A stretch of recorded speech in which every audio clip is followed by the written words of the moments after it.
This is Dan Dix here reporting for Press for Truth here with breaking news today. As you can tell by the title of this video, the Canadian military appears to have gone undercover, posing as police officers during the Truckers' Freedom Convoy in Ottawa. Now let me just start by saying that we've known for years about police provocateurs, cops who dress up like aggressive protesters to purposefully cause violence, which then provides the excuse they need to be able to completely clamp down on a legitimate, peaceful protest. I've covered extensively how this works in 3 of my documentary films: The Nation's Deathbed, United We Fall, and Into the Fire, where I documented all of this.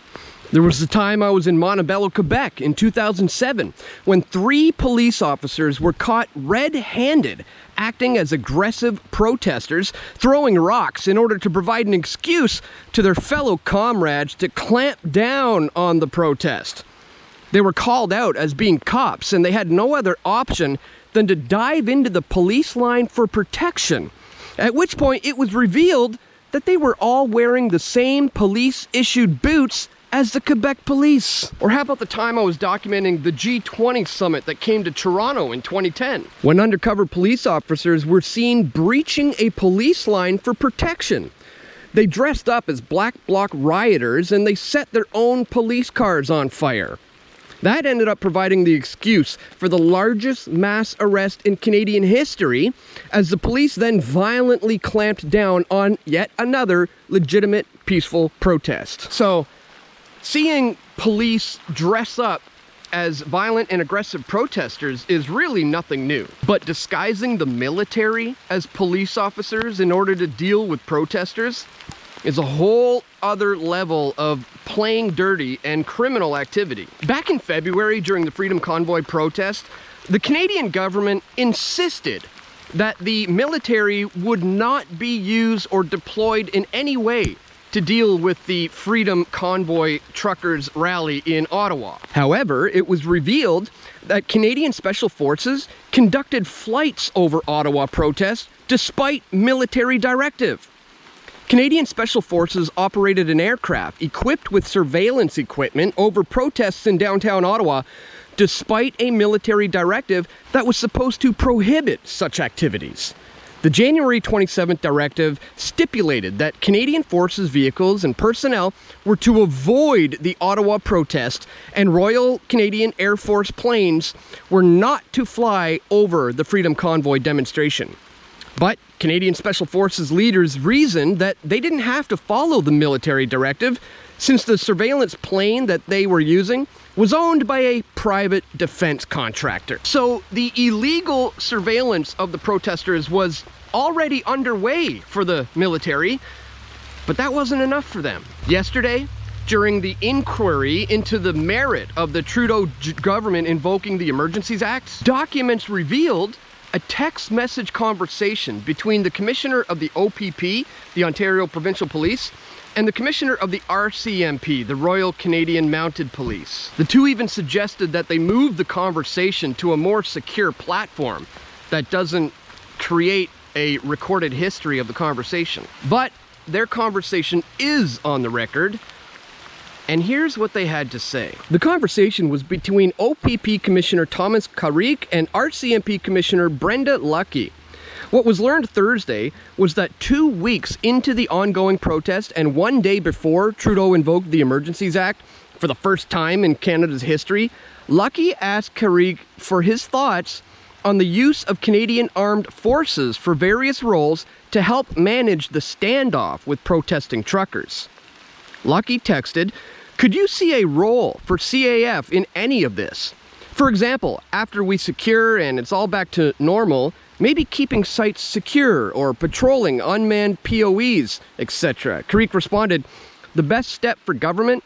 I would rather not see CAF playing a role off of government properties. We could use special constables controlled by police for unarmed patrols and an immediate long-term commitment to adequate policing resources to both prevent and respond to these events."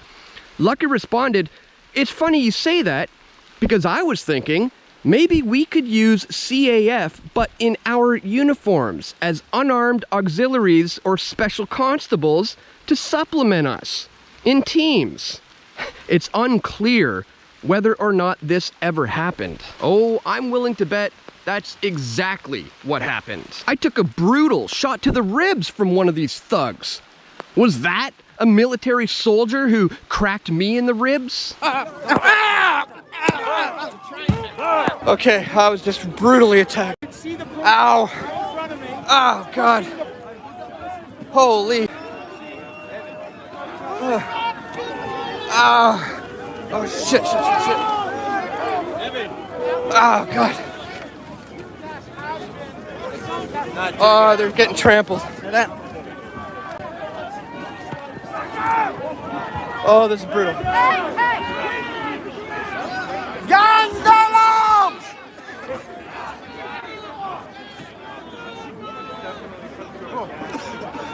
Yeah.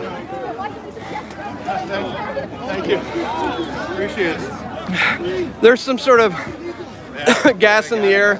I just took a baton to my ribs. That was brutal. Some guy just, oh my God. I think I might have a bruised rib or something. They're advancing again right now.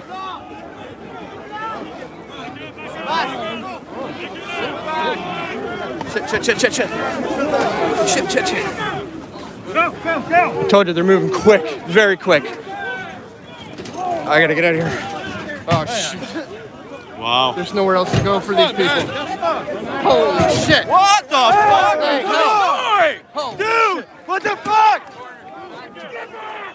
Watch out. Holy shit.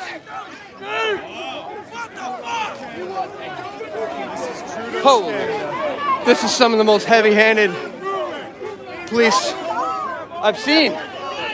Folks, it was brutal what happened to us in February at the Freedom Convoy in Ottawa. A peaceful, legitimate protest that was infiltrated by agent provocateurs, undercover cops, and undercover military soldiers. And if you guys thought that was bad, who could forget about this? Canadian military fake wolves fear campaign exposed.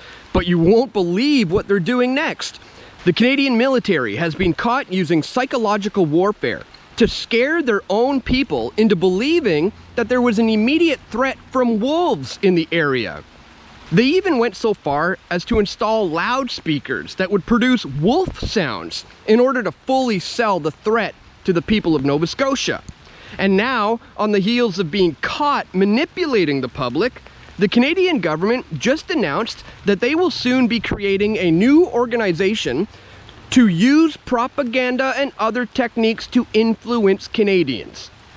In this video, Dan Dix of Press for Truth explains how this propaganda will work and is working, and its intended goals, and what you can do to help stop the spread of government-sponsored misinformation. A very important video to watch, my friends. If you haven't seen that one yet, be sure to check it out. Links will be located in the description below. So, needless to say, the military cannot be trusted, my friends.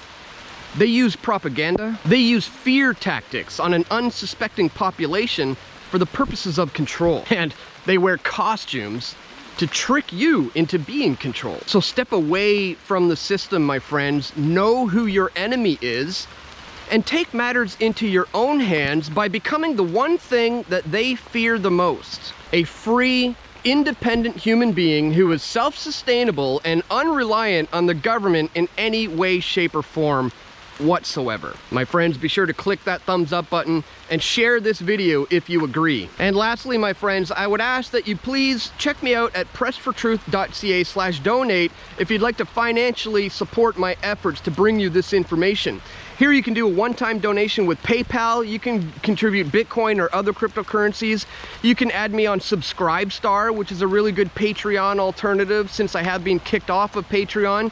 You can also sign up for a monthly reoccurring contribution right here. Any amount helps. Thank you so much to anybody who does do that. You can also send an e-transfer to dan@pressfortruth.ca, or if you like to keep things old school, as I do, you can send cash or checks or equipment or simply just words of encouragement to my P.O. box, guys. Links for all of that are located in the description below. Thank you so much to anybody who has taken that time and effort to support me financially at pressfortruth.ca/donate. And that's all for today, my friends. Just wanted to bring all of this to your attention. Don't forget to click that thumbs up button, share this video, and stay tuned. We're going to have more video reports coming soon. This is Dan Dix reporting for Press for Truth. We all want truth.